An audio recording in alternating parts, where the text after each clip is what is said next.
నేను బంగారుపాలెం మండలంలో ప్రకృతి వ్యవసాయ విభాగంలో పనిచేస్తాము.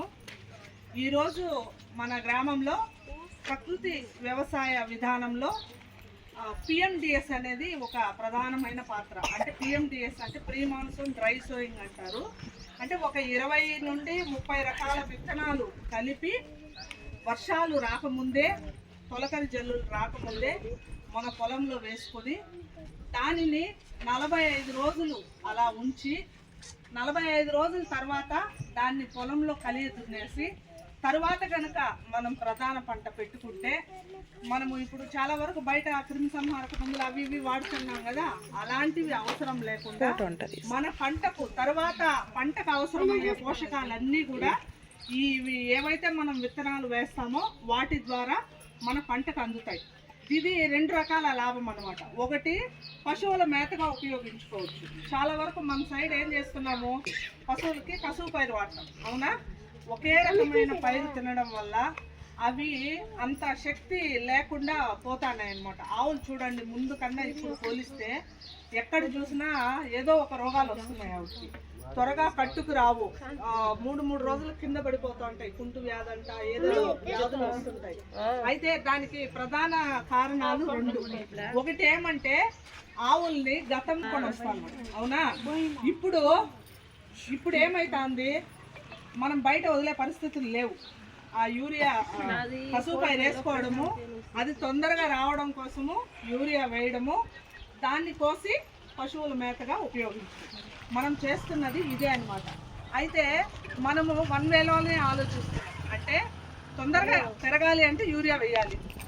యూరియా వేసినామా, పెరిగిందా, దానికోసం ఆవుతుంది, అది పాలిచ్చిందా, తీసుకొని పోసినామా, ఇంతవరకే మనము ఆలోచిస్తున్నాం. అవి తినడం వల్ల అవి అనేక రోగాల బారిన పడుతున్నాయి.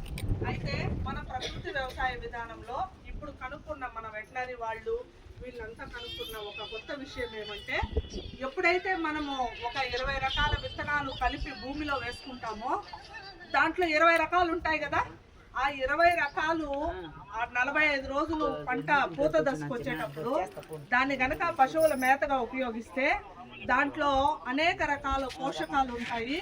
అది ఆవు తినడం వల్ల వాటి బ్లడ్ పిక్చరు మారుతుందంట.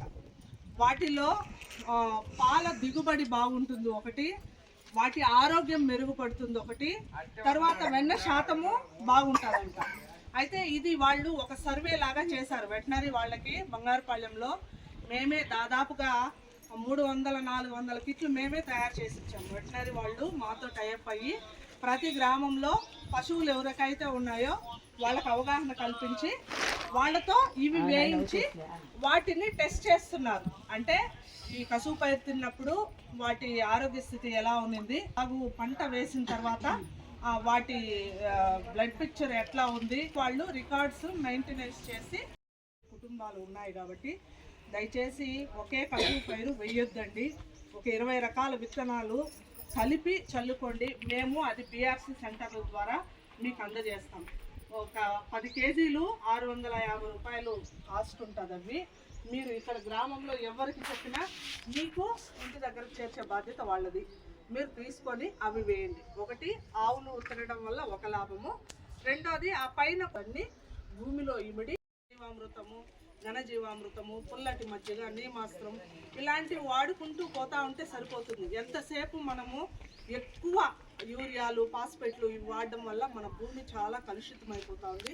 ఇది ఇప్పటి వరకు మీకు చాలాసార్లు మేము చెప్పి ఉన్నాము, మళ్ళీ కూడా చెప్తున్నాం. దయచేసి ముందు పెస్టిసైడ్స్ కొంచెంగా వదలండి. ఒకేసారి వదలలేకపోయినా కూడా కొద్దిగా డోసెస్ తగ్గించండి. ఇప్పుడు 2 మూటలు వేసే చోట 1 వేయండి, 1 వేసే చోట సగం వేయండి. అట్లా కొద్దిగా తగ్గించుకుంటూ పూర్తిగా క్రిమి సంహారక మందుల్ని వదిలి మన ప్రకృతి వ్యవసాయం చేయాలి. అయితే ఈరోజు ఇక్కడ మీటింగ్ పెట్టడానికి ప్రధాన ఉద్దేశం ఏమంటే, మనము మామూలుగా ఇవి చూడండి ఇట్లా నున్నగా ఉండాలన్నమాట. మనము ఏది పట్టుకున్నా నున్నగా ఉండాలి. ఇటువంటి వాటిని దాని మీద వేసినప్పుడు దానికి కోటింగ్ బాగా అవుతుంది కాబట్టి అలాంటివి వేసుకోవాలి. ఓకే, ఇప్పుడు చూద్దాము. ఫస్ట్ విత్తనాలని ఇది బీజామృతం అంటారు. బీజామృతంతో విత్తన శుద్ధి చేసుకోవాలి. విత్తన శుద్ధి చేయమా.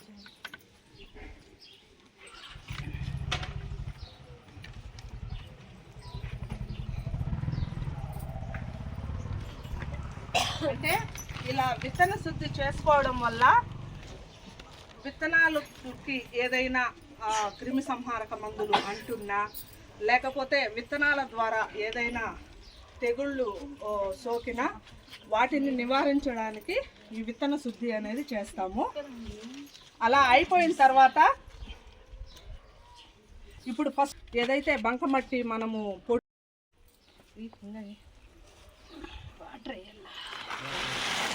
చూడండి, అంటే మనము విత్తనం వేసిన తర్వాత ఆ మట్టి ఒక లేయరు వేసుకుంటూ అది పూర్తిగా విత్తనానికి పట్టేటట్లు వేసుకుంటూ నీళ్లు చల్లుకోవాలన్నమాట. ఆ విత్తనము ఏది కనబడకూడదు, మనం వేసే ప్రతి కోటింగ్ను దానికి పట్టుకోవాల. ఎప్పుడైతే అలా పట్టుకుంటుందో ఇలా చేసి పెట్టుకున్న విత్తనము 2 సంవత్సరాలైనా కూడా ఎటువంటి పురుగు ముట్టదు, ఎటువంటి క్రిమి సంహారక మందులు అంటకుండా ఉంటుంది. కాబట్టి ఎప్పటికీ కుళ్ళిపోదు, ఇది కుళ్ళిపోదు, ఏమీ కాదు, మొలక శాతం అట్లే ఉంటుంది. కాబట్టి మనం విత్తనాలు నిల్వ చేసుకోవాలనుకుంటే కూడా ఈ విధానంలో చేసి పెట్టుకుంటే ఎన్ని రోజులైనా నిల్వ ఉంటాయి.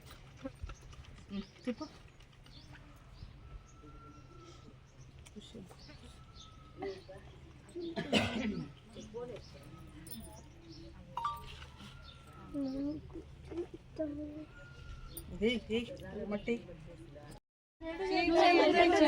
దగ్గరికి ఇచ్చిన జ్ఞానాన్ని